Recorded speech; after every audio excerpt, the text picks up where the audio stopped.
Seja bem-vindo ao canal Redemption News. Se inscreva no canal, ative o sininho e compartilhe. Deixe seu comentário.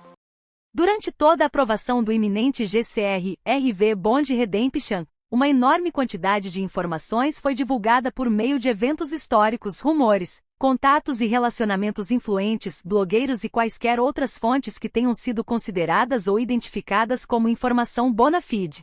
Os componentes relacionados à nossa assimilação dessas informações são coisas como a fonte original e a agregação dos ativos globais, como e por que esse evento passou a ser, como e quem tem a autoridade para liberar esses fundos e por quais meios e mecanismos financeiros esses fundos devem ser entregues e utilizados. Quais foram as causas e circunstâncias que trouxeram a necessidade deste evento? Parece haver uma vasta gama de opiniões e especulações sobre a relevância ou participação de cada um desses componentes no que é agora um desastre financeiro global. A fonte original e agregação dos ativos globais.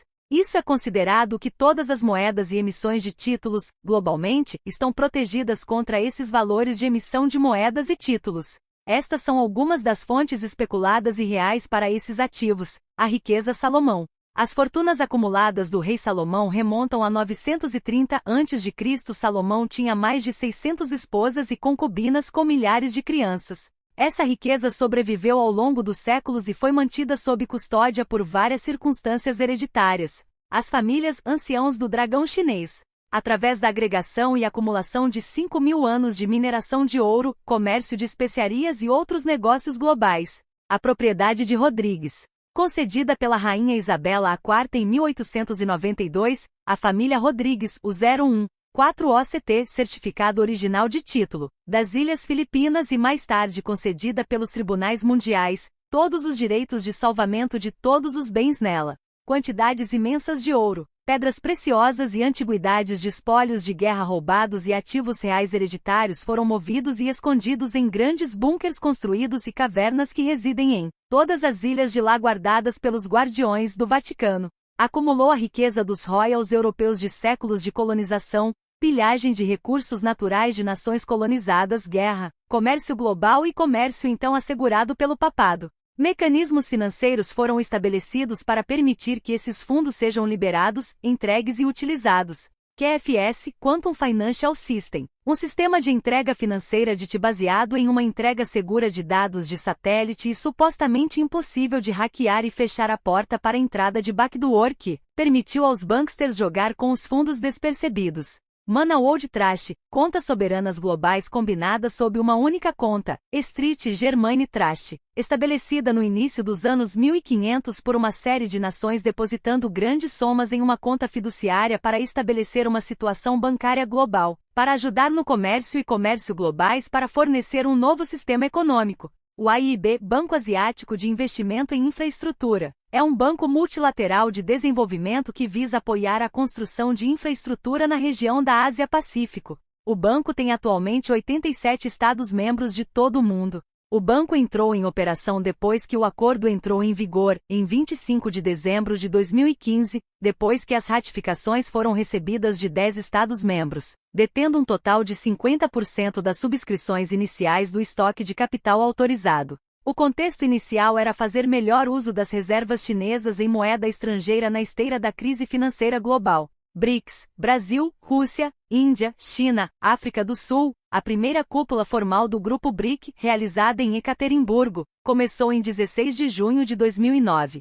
O foco da cúpula foi em meios de melhorar a situação econômica global e reformar as instituições financeiras. Não adicionado até 2010, em 2015, os 5 países do BRICS representam mais de 3,1 bilhões de pessoas, ou cerca de 41% da população mundial, 4 em cada 5 membros, excluindo a África do Sul em #24, estão no top 10 do mundo por população. A partir de 2018, esses 5 países têm um PIB nominal combinado de US$ 18,6 trilhões, cerca de 23,2% do produto mundial bruto, PIB combinado de cerca de US$ 40,55 trilhões, 32% da PPP do PIB mundial, e US$ 4,46 trilhões combinados reservas. O CIPS, Sistema de Pagamentos Internacionais Transfronteiriços, é um sistema de pagamento que oferece serviços de compensação e liquidação para seus participantes em pagamentos e comércio transfronteiriço de RMB para a China. FATCA, Lei de Conformidade Fiscal de Contas Estrangeiras, projetado para identificar as participações de contas estrangeiras nos cidadãos dos Estados Unidos. Basileia Terceira. Basileia Terceira é um conjunto internacionalmente acordado de medidas desenvolvidas pelo Comitê de Supervisão Bancária da Basileia. As medidas visam fortalecer a regulação, supervisão e gestão de risco dos bancos. Os padrões de Basileia Terceira são requisitos mínimos, que se aplicam a bancos internacionalmente ativos. Os membros estão comprometidos com a implementação e aplicação de normas em suas jurisdições dentro do prazo estabelecido pelo comitê. O que causou a necessidade deste evento? Fed Reserve Act of 1913 Jekyll Island. Este encontro planejou a criação da Lei Aldrich, que por sua vez levou à criação do Sistema da Reserva Federal em 1913 e, finalmente, a criação de um sistema financeiro mundial como seria concordou em Londres em 1921 pelos líderes e reis e imperadores do mundo. O plano foi concebido como um dispositivo para gerir as economias, de modo a facilitar o comércio e o crescimento através da expansão e contração da oferta de moeda necessária com base no comércio e na boa-fé e crédito de cada nação. Acordo de Bretton Woods de 1944. Um plano planejado principalmente por John Maynard Keynes com contribuições consideráveis de Harry Dexter White para resolver a questão do financiamento da reconstrução do mundo das cinzas da Segunda Guerra Mundial. Parte do plano era fazer com que o dólar americano substituísse a libra esterlina como meio de comércio internacional, com o dólar americano vinculado à boa-fé e ao crédito do governo dos Estados Unidos. Esta convenção produziu o seguinte: a Comissão Tripartida do Ouro, o Plano Marshall do Banco para Reconstrução e Desenvolvimento, agora conhecido como Banco Mundial, a reinvenção do Banco de Compensações Internacionais BIS, e do Fundo Monetário Internacional, FMI, com teorias de Keynes hoje conhecida como a teoria keynesiana. Reivindicações de agricultores, pacotes de prosperidade na década de 1970. O Banco Federal de Terras ilegalmente encerrava hipotecas de agricultores em todo o meio-oeste. Em cada um desses casos, os agricultores foram defraudados pelos bancos com a aprovação do Federal Reserve System. Esses casos judiciais acabariam por se tornar conhecidos como o Programa de Reclamações do Agricultor. Após uma auditoria militar do Fed, os oficiais militares encontraram US 800 trilhões de dólares em contas que deveriam ter sido aplicadas à dívida nacional. Esses trilhões ocultos foram então confiscados e colocados em contas bancárias europeias para gerar os enormes fundos necessários para pagar a reivindicação de ações dos agricultores. Mais tarde, esse dinheiro se tornaria a base dos programas de prosperidade. Quem tem a autoridade para liberar fundos? As famílias chinesas do Dragão Real? O Mana World Trust? O G20? O Comitê de Redenção Soberana? O Viajante de Londres? Fama de ser o indivíduo nascido no mundo que possuía as linhas louras de toda a realeza no mundo. OITC? Escritório do Controlador do Tesouro Internacional, os ativos globais foram colocados nas contas combinadas de garantias internacionais que formam o Global Debt Facility. Em 1963, as contas de ouro que haviam sido confiadas aos cuidados do presidente Suekarno foram relembradas pelas nações para sustentar a emissão de mais dólares norte-americanos, a fim de facilitar ainda mais o comércio internacional. Sob este acordo, Suekarno, como International Trustee Holder of the Gold, iniciou o processo de reposicionamento do ouro que havia sido confiado aos cuidados do povo indonésio, de volta ao sistema bancário para criar um apoio fracionário para o dólar americano. Inicialmente, isso foi gerenciado sob a arbitragem da Comissão Tripartida do Ouro, em Haia, de acordo com as decisões da comunidade internacional por meio de seus representantes do governo na Conferência de Innsbruck, Schweitzer e suas revisões posteriores.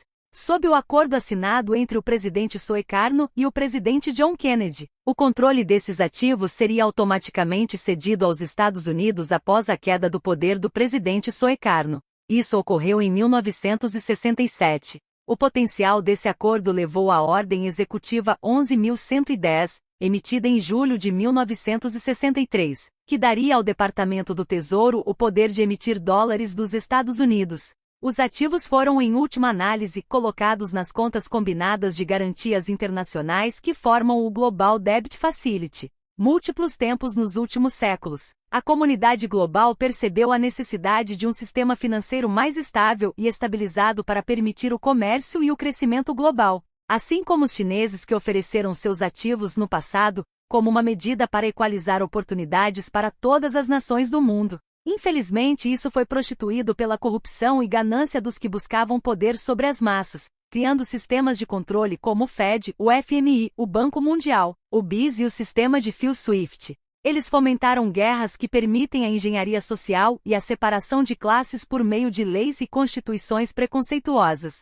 Mais uma vez os corruptos foram descobertos e medidas contrárias foram desenvolvidas, BRICS, AI e BCIPS. Os países com moedas desvalorizadas tiveram que restabelecer suas credenciais e mostrar que têm capacidade para manter suas próprias estruturas fiscais antes de entrar, novamente na OMC. Isso foi realizado na maior parte. O sistema da Reserva Federal e os acordos de Bretton Woods seguiram seu curso e as reparações pelos danos que causaram estão prestes a ser concretizadas. Voltemos às perguntas originais que nos assombram: quem, o que, quando, onde e por quê?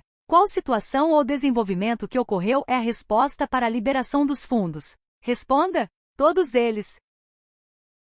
Se inscreva no canal, ative o sininho e compartilhe. Deixe seu comentário.